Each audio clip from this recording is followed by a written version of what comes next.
Hii chanja ni ya type C. Ndio ulikuwa unasema cable. Hii ni tamu sana, inaweka speed sana. Nimekujia. Yesu, mwadhani. Nimekujia sasa ndio nimekuja na gari ya delivery ichukue mbao nipeleke home. Delivery? Delivery ya mtoto. Sio ndio ulikuwa umeniuzia mbao? Mbao. Si nilikutumia leo nimekujia sasa delivery unipe mbao. Mimi. Kwani nani mwingine tumeongea naye? Si ni wewe? Kai hasa mtu wangu hapa unanichomea wala. Ni wewe hadi nimekuja hapa si nimekupata. Ukaniambia mimi nishaikuona hivi na macho. Nilikutumia pesa yangu kasema utanikujie mbao ndio nimekuja nimeleta lori ichukue mbao twende home. Na uko serious? Ama umechanganyikiwa unajisikia? Mbao. Kwani kuna kitu kingine nililipia? So tukaambiana? Ulisema nikutumie nifike kama itakuwa ushapack niweke na mimi ndio nimefika. Ulituma ngapi?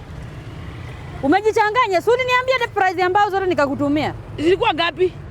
Hebu nipatie mbao mimi. Ile shida naona iko hapa.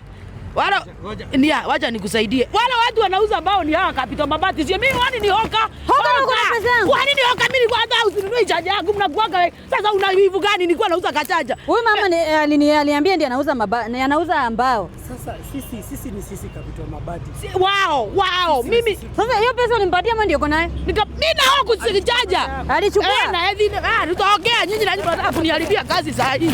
Maana kiateti. Umeenda na pesa yangu wewe? Relax. Sisi ni Capital Mabati.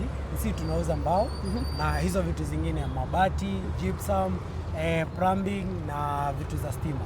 Karibu. Sasa hiyo namba ikukua yani yenye nilimpigia? Namba yetu ndio hii kwa hapa chini.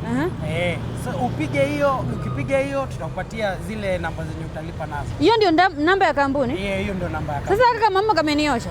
Huyo amekusha kuosha. Ni sawa. Ni sawa, fanya hivi kesho nitakujia zingine. Acha ndio nijipange alafu nikuwe sawa nikujie. Okay. Nataka ziende Western. Sawa. Asante sana nimeshukuru. Karibu. Sitaikubali mtu anikone tena. Eh. Haya.